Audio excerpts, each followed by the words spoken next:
नमस्कार। देखिए, आज मैंने अभी पिछले वीडियो में आपको कुछ सूत्र बताए थे जिसमें ओम के नियम के बारे में बताया था और अनुगमन वेग के बारे में बताया था, धारा तथा अनुगमन वेग में संबंध भी बताया था। लेकिन मुख्य उसमें था ओम के नियम के ऊपर संख्यात्मक क्वेश्चन। तो आज मैं कुछ आपके लिए न्यूमेरिकल्स लेके आया हूँ इस वीडियो में, जिनका बारे में हम डिस्कस करेंगे और फिर आगे की हम बात करेंगे, जिसमें हमारा चालक के पदार्थ का विशिष्ट प्रतिरोध रहेगा। तो देखिए, एक पहला न्यूमेरिकल है। इसमें कुछ चीज़ें समांतर क्रम में जुड़ी हुई हैं, कुछ चीज़ें श्रेणी क्रम में जुड़ी हुई हैं। तो इस ऐसे प्रश्नों को हम कैसे करते हैं, तो देखिए, हम सबसे पहले पहला प्रश्न ले रहे हैं। ए में ये दिया हुआ है प्रश्न। देखिए, ये ए है, इसमें 8 ओम का प्रतिरोध लगा हुआ है। ये ए पॉइंट है और इसमें फिर 8 ओम का प्रतिरोध लगा हुआ है और फिर ये 8 ओम का प्रतिरोध लगा हुआ है।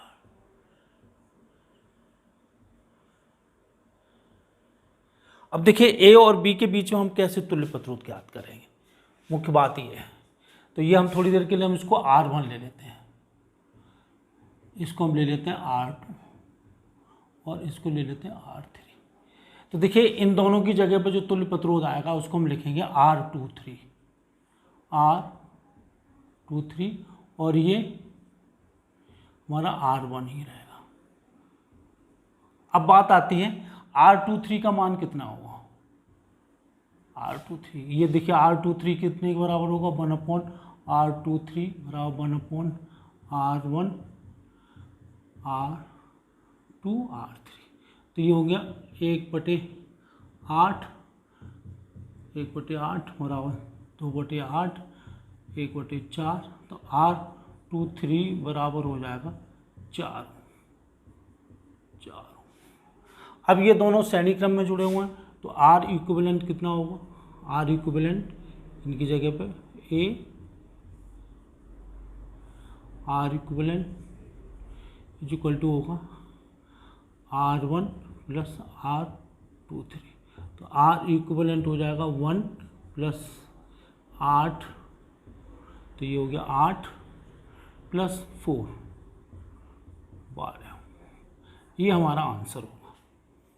वैसे सीधा सीधा हो गया 8 और 8 4 और 4 और 8 12। अब दूसरा क्वेश्चन है, देखिए बी में क्या हो रहा है, इस तरह से दिया हुआ है।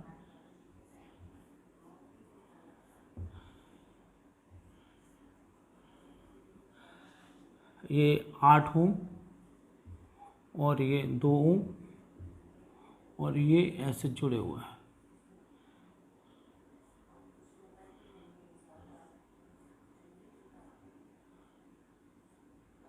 ये 4 ओम 6 ओम।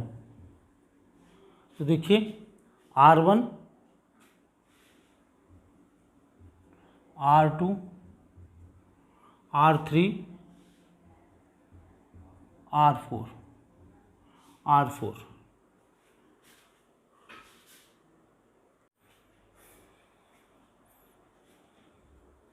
तो देखिए, इस प्रश्न में इसको यहाँ पे मिले हुए हैं, तो ये समांतर क्रम में होंगे और ये समांतर क्रम में होंगे और इन दोनों की जगह जो आएगा तुल्य प्रतिरोध वो हमारा श्रेणी क्रम में होगा।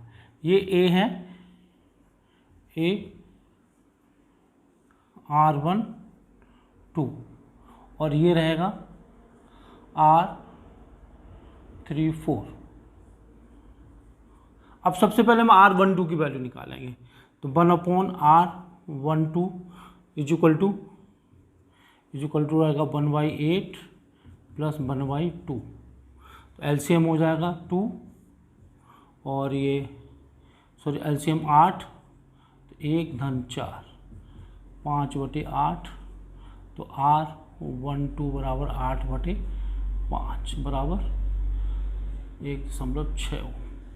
इसी तरह से इनका कितना होगा, 1/R34 is equal to 1/4 plus 1/6 is equal to LCM ले हो गया इसका 12 3 धन 2 5/12।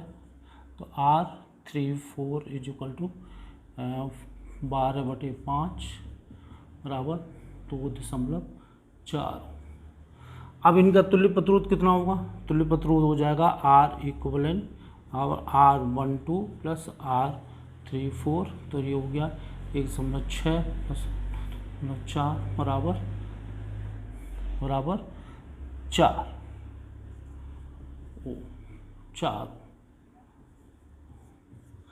अब देखिए ये प्रश्न और ये प्रश्न एक जैसे मिलते हुए हैं, लेकिन बहुत अंतर है, यहाँ पर अंतर है इसमें। इस प्रश्न को देखिए, इस प्रश्न को हम कैसे करेंगे। ये है हमारा सी पार्ट को देखिए कैसे करते हैं। सी को देखिए, ये ए है,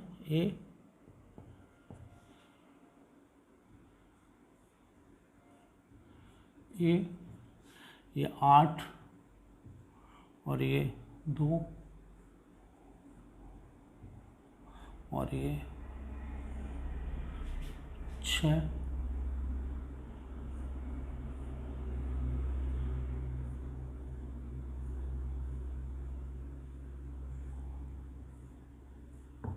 तो ये 4 ओम और ये 6 ओम। इसको अब आप इसको घुमा दीजिए तो ये स्थिति हो जाएगी, ये R1 R2 R3 और ये R4। इसको घुमाने पर क्या स्थिति होगी? ये स्थिति होगी।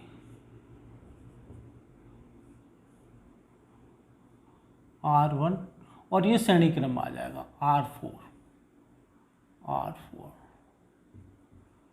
और ये हो जाएगा R2 और ये होगा R2 2 और ये R3 4 ओम, इस तरह से ये B। तो ये देखिए श्रेणी क्रम में हो जाएंगे, तो इनका तुल्य प्रतिरोध हो जाएगा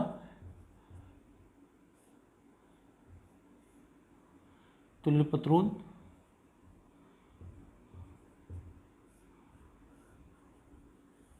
और इनका तुल्य प्रतिरोध हो जाएगा R14 इक्वल टू 8 धन 6 और 14 ओम, और इनका तुल्य प्रतिरोध हो जाएगा R23 बराबर 2 धन 4 बराबर 6 ओम B।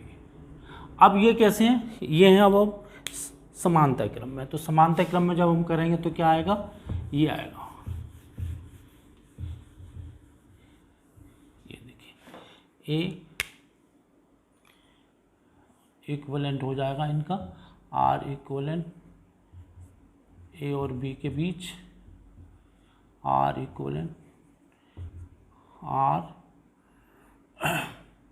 1/14 6 एलसीएम हो गया 14 इंटू 6, यहाँ हो गया 6 धन 14, तो R इक्विवेलेंट आ गया 14 इंटू 6 बटे 20, 10 42 बटे 10 बराबर 4.2। अब तीसरा पार्ट, चौथा डी में क्या है? देखिए डी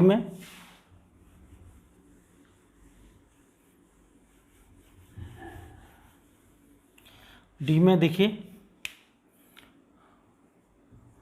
डी में है ये 3 ओम का प्रतिरोध है और ये 3 ओम का प्रतिरोध है और ये 3 ओम का प्रतिरोध है। ये ए है, ये बी है और ये सी है। अब हमें ए और बी के बीच में ज्ञात करना है, तो इन दोनों का तुल्य प्रतिरोध कितना होगा? R1 और R2 और ये है R3। तो इन दोनों का तुल्य प्रतिरोध होगा 3 और 3 6, तो इसको हम ऐसे लिख लेंगे A R12 का हो जाएगा 3 धन 3 6 ओम और ये हो जाएगा 3 ओम R3 3 ओम और ये बी, तो इनका तुल्य प्रतिरोध हो जाएगा इक्विवेलेंट 1/R12 1/R3, तो ये हो गया 1/6 प्लस 1/3, तो इसको हम लिखेंगे 6, और ये हो गया 1 + 2 3/6 1/2, और R इक्विवेलेंट इक्वल टू 2। तो इसको आप अच्छी तरह समझ लें।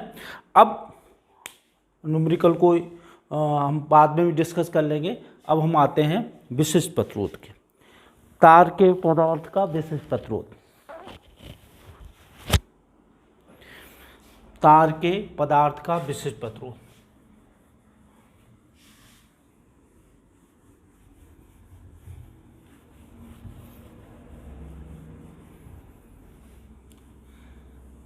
तार के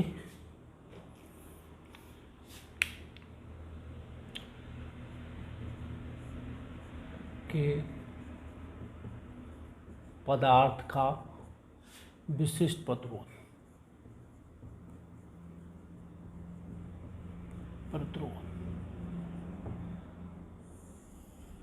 विशिष्ट प्रतिरोध कहते हैं स्पेसिफिक रेजिस्टेंस,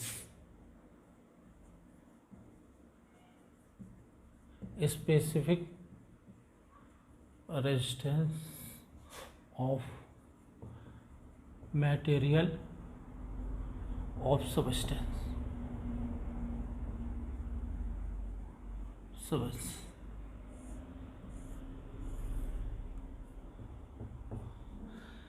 तार के पदार्थ का विशिष्ट प्रतिरोध।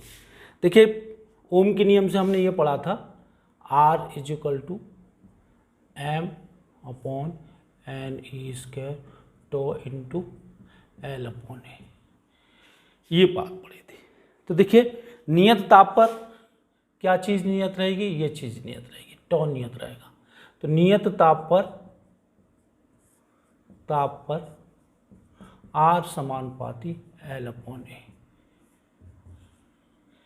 मतलब ये हम कहते हैं कि नियत ताप पर किसी चालक का प्रतिरोध उसकी लंबाई के अनुपाती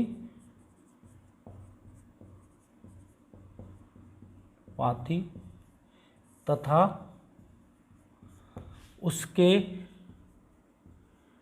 परिच्छेद क्षेत्रफल के व्युत्क्रमानुपाती होती है, मानुपाती होती है। इससे ये निष्कर्ष निकलता है R समानुपाती L/A, समानुपाती चिन्ह को हम हटाएंगे तो R = ρ/L/A, जहाँ ρ एक नियतांक है जिसको कहते हैं चालक के पदार्थ का विशिष्ट प्रतिरोध।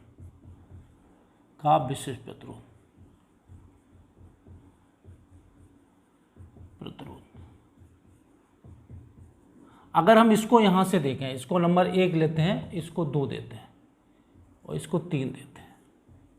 अगर 1 और 2 की तुलना करें, 1 और 2 की तुलना करने पर क्या होगा, 1 तथा 2 की तुलना करने पर ρ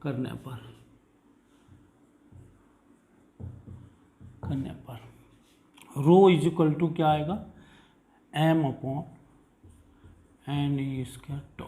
तो ये भी नियतांक, ये भी नियतांक, ये भी नियतांक केवल τ पर निर्भर करता है। अर्थात ये जो चालक के पदार्थ का विशिष्ट प्रतिरोध होता है वो श्रांतिकाल पर निर्भर करता है, और श्रांतिकाल किस पर निर्भर करता है, ताप पर। तो इस तरह से हमारा चालक के पदार्थ का विशिष्ट प्रतिरोध केवल निर्भर करता है परम ताप पर, क्योंकि 1/T समानुपाती होता है T। ताप बढ़ाने से श्रांतिकाल कम हो जाता है।